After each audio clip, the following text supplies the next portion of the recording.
दोस्तों, राजनीतिक व सामाजिक के तजुर्बों की रोशनी में मेरी डायरी के पन्ना नंबर 2 के रूप में आपके साथ बात कर रहा हूं।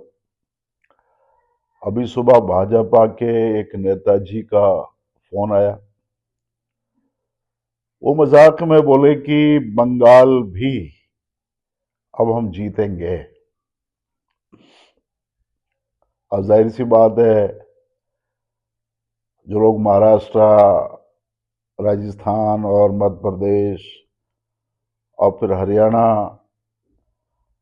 जैसी राज्यों को जीतते हुए आ रहे हैं और फिर उसमें दिल्ली का कल का चुनाव तो कहना बनता है। मैंने कहा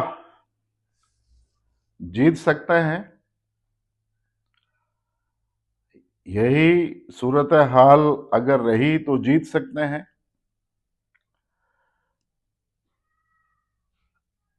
कल से मुल्क में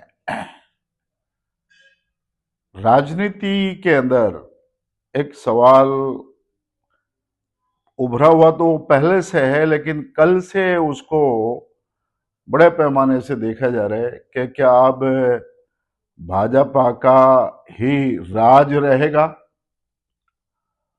और यह कांग्रेस और केजरीवाल और अखिलेश यादव और लालू प्रसाद यादव की पार्टी और ये दूसरे लोग और ममता बनर्जी, ये सब बीजेपी का मुकाबला नहीं कर पाएंगे।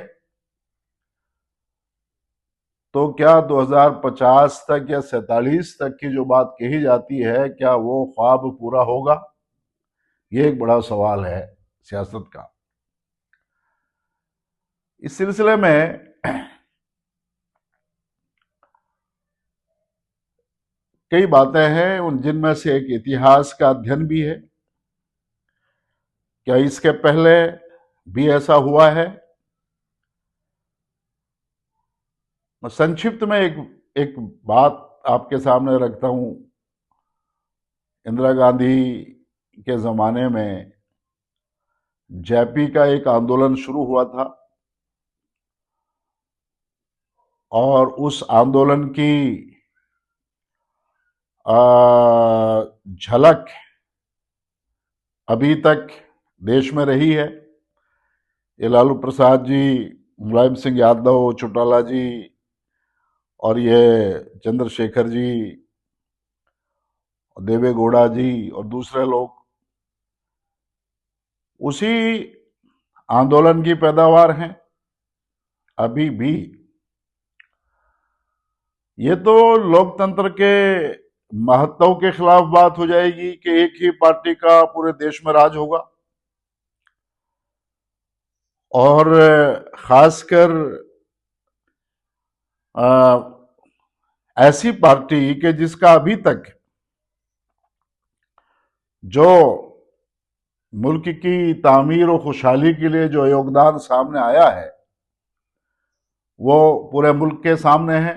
सवाल किसी पार्टी के विरोध का नहीं।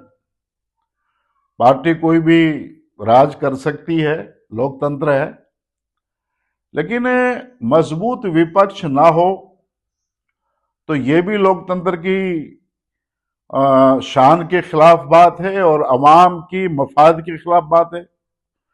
तो ये एक सवाल उठ खड़ा हुआ है कि क्या मुल्क में अब भाजपा का कोई मुकाबला नहीं कर पाएगा और उसकी तुलना में कोई खड़ा नहीं हो पाएगा। और इसी सवाल का बस आपको एक छोटा सा जवाब देता हूं कि ये कानून कुदरत के खिलाफ है, फितरत के खिलाफ है और हुकूमत के मिजाज के खिलाफ है, हुकूमत के इतिहास के खिलाफ है, हुकूमत की तारीख के खिलाफ है। इनकलाब ऐसे उठते हैं कि जिनके बारे में अगर पहले से कोई आकलन कर लेता तो फिर वो इनकलाब ही क्या होते। मुल्क में कल से एक नई शुरुआत होगी। कल के चुनाव ने आज से एक नई शुरुआत की है। अभी तक लोग उम्मीदों पे थे कहीं कांग्रेस की उम्मीद पे, कहीं गठबंधन की उम्मीद पे। और इन सब की असलियत लोगों के सामने आ गई है। अब देखिए, कांग्रेस पार्टी कल से एक बात शुरू कर दी है कि बोला हमें तो केजरीवाल के नशे को ढीला करना था। तो फिर गठबंधन किस बात का था? यानी इतनी बेतुकी बातें हैं। राहुल गांधी अभी 2-4 दिन पहले कोई भाषण में कह रहे थे चलते चुनाव में कि जो इतना छोड़ के जाना है कांग्रेस को वो छोड़ के चला जाए, मेरे लिए तो मेरी टीम बहुत है। वो मेरा दिमाग गया उस पर कि इनकी टीम में कौन लोग हैं भाई? 5 लोग हैं जिनमें 4 बेवकूफ हैं और 1 बेवजूद है। ये कैसी वेणुगोपाल संगठन का या राजनीति का आदमी नहीं है। जयराम रमेश, पवन खेड़ा, ये लोग सियासी हैं। राहुल गांधी की को अकल नहीं है या राहुल गांधी को क्या हो गया है? इमरान प्रतापगढ़ी सियासी बंदा है। यानी आप एक आदमी को उठाओगे कहीं से भी और संगठन का सीधा चीफ लाके बना दोगे, तो यार ये तो अपने आप में कयामत है। ये तो अपना आप में बड़ी नाइंसाफी है। और राहुल गांधी भारत जोड़ो यात्रा से जो पैगाम लेके उठे, उस पैगाम को वो जगह जगह उसका सम्मान नहीं कर रहे। तो आप ये आने वाले टाइम में आप देख लीजिए राहुल गांधी कहां जाके खड़े हो जाएंगे। तो कल से अवाम की जो एक विश्वास था विपक्ष के नेताओं पे, वो टूट गया है। और आज से आप देखिएगा इस मुल्क की सरजमीन में बहुत बड़ी तासीर है। अगर आप इस तासीर को इतिहास के अध्ययन की रोशनी में समझना चाहें तो मैं आपको विश्वास दिला सकता हूं कि इस मुल्क के एक एक बाशिंदे की फितरत में जो तासीर है वो उसको हम अभी ठीक ढंग से समझ नहीं पाए। इनकलाब भी उठेगा, क्रांति भी आएगी। और एक लोग इनकलाब का माना, मैं पॉजिटिव इनकलाब की बात कर रहा हूं, जो देश में खुशहाली और तामीर जिससे होगी।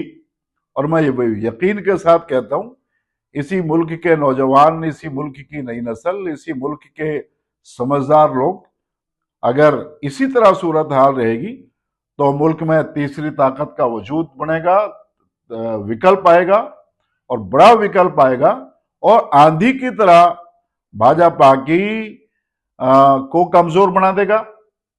और आखिरी बात मैं ये कहना चाहता हूं कि सत्ता जिसके पास भी हो, सत्ता की तो एक ही फितरत रही है कि अगर आप इंसाफ और खिदमत की भावनाओं से काम करते हैं तो सत्ता आपके पास देर तक रुकती है।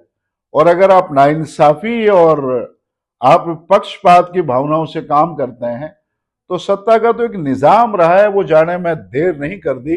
जय हिंद, जय भारत, साझी विरासत मंच से अकबर कासमी।